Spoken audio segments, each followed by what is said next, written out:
مباشرت کا صحیح وقت۔ حضرت علی کرم اللہ وجہہ نے فرمایا ہے، لکھا ہے کہ دوشنبہ کو جمع کرنے سے فرزند قاری پیدا ہوتا ہے، اور سہ شنبہ کی رات میں جمع کرنے سے سخی، اور پنج شنبہ کی رات میں جمع کرنے سے عالم اور متقی پیدا ہوتا ہے، اور پنج شنبہ کی دن دوپہر سے پہلے جمع کرنے سے عالم اور حکیم پیدا ہوتا ہے، اور شیطان اس سے بھاگتا ہے، اور جمعہ کے دن نماز جمعہ سے پہلے جمع کرنے سے فرزند سعید ہوتا ہے، اور شہادت پر موت ہوتی ہے،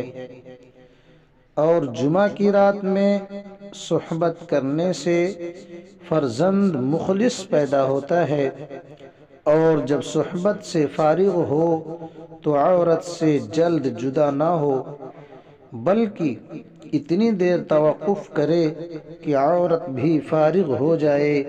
ورنہ عورت دشمن ہو جائے گی۔ پھر جب دونوں فراغت پا چکیں تو دونوں علیحدہ کپڑوں سے اپنے اندام کو پاک صاف کریں۔ دونوں کا ایک ہی کپڑے سے پاک صاف کرنے میں جدائی کا خوف ہے، اور وطی کے بعد مرد پیشاب ضرور کر لیں، ورنہ درد لا دوا عارض ہوگا، اور عضو تناسل کو نیم گرم پانی سے دھونے سے بدن کو صحیح اور آفات سے محفوظ رکھتا ہے۔ اگر نیم گرم نہ ہو تو تھوڑی دیر کے بعد سرد پانی سے دھونے میں کچھ حرج نہیں۔ ہر مہینے کی پہلی تاریخ اور پچھلی اور درمیان کی رات میں صحبت کرنا مکروہ ہے۔ بعض کہتے ہیں کہ ان راتوں میں شیاطین حاضر ہو کر مباشرت میں شریک ہوتے ہیں، اور مباشرت کی حالت میں زیادہ باتیں نہ کریں کہ اولاد گونگی پیدا ہوتی ہے۔ حتی المقدور ایک دوسرے کی شرمگاہ کو نہ دیکھیں، اگرچہ دیکھنا جائز ہے۔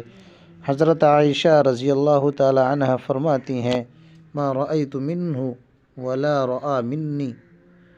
نہ میں نے حضور کی شرمگاہ دیکھی اور نہ حضور نے میری دیکھی۔ ابن ماجہ میں حضرت عائشہ رضی اللہ تعالی عنہ سے مروی ہے کہ ما رأیت فرج رسول اللہ صلی اللہ علیہ وسلم قط، میں نے رسول اللہ صلی اللہ علیہ وسلم کی شرمگاہ کبھی نہیں دیکھی۔ اور ہدایہ میں ہے کہ بہتر یہ ہے کہ دونوں میں سے کوئی کسی کی شرمگاہ کو نہ دیکھے، اس لیے کہ رسول اللہ صلی اللہ علیہ وسلم نے فرمایا ہے کہ تم میں سے جو کوئی اپنی عورت کے پاس آئے تو جہاں تک ممکن ہو پردہ ڈالے، اور اونٹ کی طرح بالکل ننگا نہ ہو جائے۔ اور یہ بھی حدیث میں آتا ہے کہ یہ نسیان پیدا کرتا ہے، لیکن دیکھنا جائز ہے۔ چنانچہ حدیث میں ہے کہ احفظ عورتک الا من زوجتک، اپنی شرمگاہ کی حفاظت کرو مگر اپنی بیوی سے، یعنی میاں بیوی میں کوئی پردہ نہیں۔